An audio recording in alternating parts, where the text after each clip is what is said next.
Alright y'all, today we are going to be making a ham and cheese soup. For this we obviously have some ham, we have some mozzarella cheese, some cheddar cheese, some cream cheese, some garlic, some parsley, an onion, butter, heavy whipping cream, and chicken stock.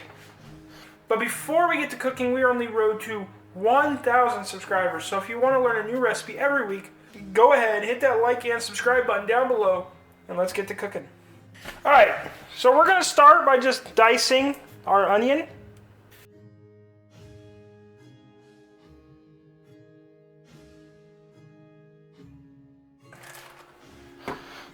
Now we're going to take our ham.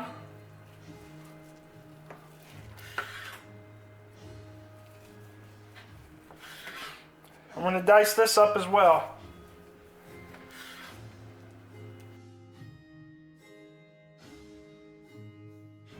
Alright y'all, so we're going to start by melting half a cup of butter. Alright, so once our butter is warmed up, we're going to add in our onion.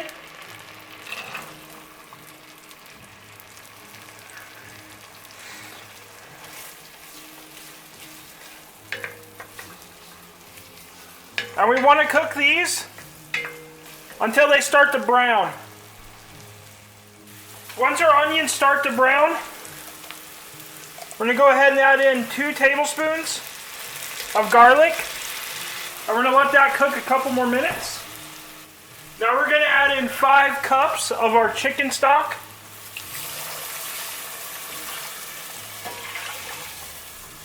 We're going to add in 2 cups of our heavy whipping cream.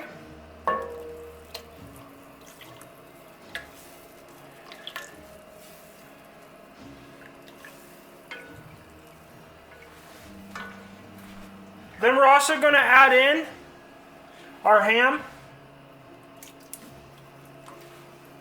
Now how much ham you add in is really up to you.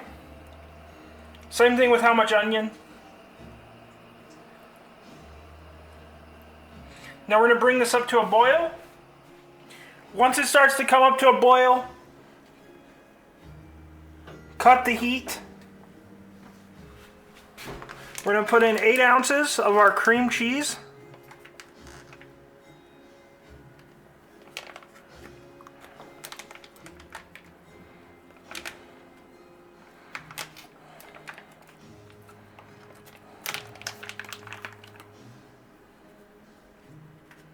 Now we're going to stir that around until that cream cheese is melted.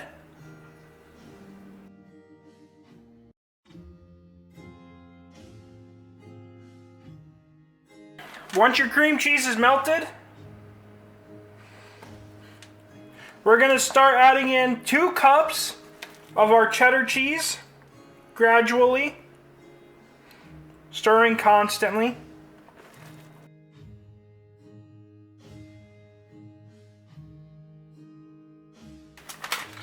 And then we got 2 cups of mozzarella, and we're going to do the same thing, just slowly add it in and stir while it melts.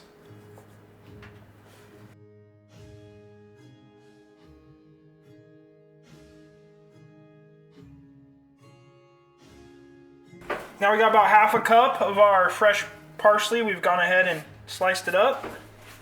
Now we're going to go ahead and serve this up. Salt and pepper to taste. And I'll bring you right back. Alright y'all, and there we have it. A ham and cheese soup. Now obviously you can change it up with the cheeses you use. You could add some veggies in. You could do whatever you like. Season it how you would like. Season to taste. I just hit mine with some salt and pepper. But as always, I hope you like this recipe, and if you want to see anything made on this channel, go ahead, leave a comment below, and until next time, keep on cooking on.